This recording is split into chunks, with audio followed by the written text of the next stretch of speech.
Welcome back. Time for our early holiday series designed to take the stress out of your holidays. And no family gathering is complete without the family photo. It's your one chance to capture that special moment in time. And there's a lot to consider: where to place everyone, what settings to use on the camera, how to get the best lighting. But if you're worried about blowing the big shot, you don't have to be. Yvonne Berger, an instructor at the Digital Photo Academy, has the secrets to snapping the picture-perfect family photo. And you say, great to have you with us. Thank you. Good morning. That you don't have to be a professional photographer to get it right. No, not these days, not with how smart the cameras are today. Well, we have 3 photos here, family photos, one behind your head, this one right here, and this one. And there are some, you say, issues with these photos. The first one, there's some things coming out of people. The backdrop isn't exactly right. Here you see them, they might be a little too low to the floor. And here, it might be just a little too busy. So how do you make sure that you don't do it that way, that you get it right?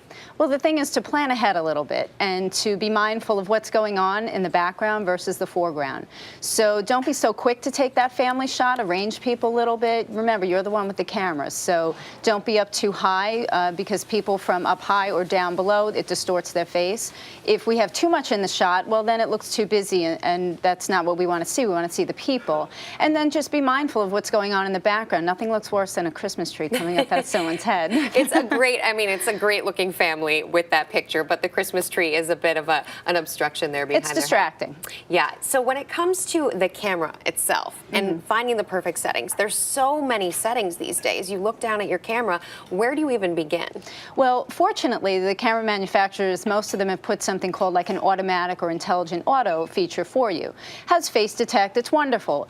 But there are some scene modes that the camera manufacturers have made and put into the cameras that are optimized for the type of picture you're taking. So for instance, a portrait looks like a little picture of a person, and that's optimized for a picture of a person, a portrait, or if you have like sports mode set, it's for slowing down, it's for stopping action.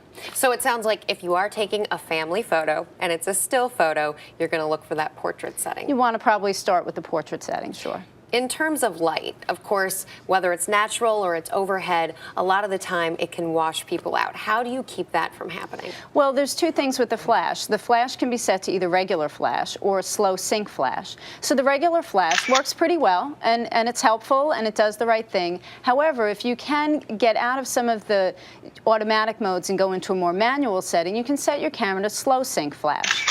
What slow sync flash does is it slows down the shutter speed so that the camera is able to take in some of the ambient light. It still sets off the flash, but it will allow some of that nice warm ambient light to come in also. Sometimes you'll take a look at a photo and it's either too cool or too warm. How do you keep that from occurring? Well, that's the white balance in the camera. And again, the camera can set it automatically for you. But oftentimes you'll find that, like you said, a picture looks too warm or it looks too cool.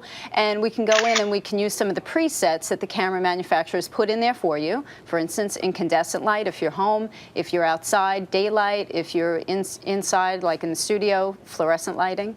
Remind us again, what's just the standard for taking a family portrait? You want to be in that portrait mode, and then can you do the white balance at the same time? Well, once you get in, when you're in portrait mode, you're locked into what the camera wants you to do. So what you would then want to do is consult your instruction manual, which nobody wants to do, I understand. But if you can get into what's called program mode, when you go into program mode, all of a sudden you're able to take control of the flash and the white balance as well. And one last thing is taking control of the photo itself. Oftentimes, we've got a camera like this. My dad used to do this all the time. He'd set it up on the pedestal, run into the picture, barely make it in.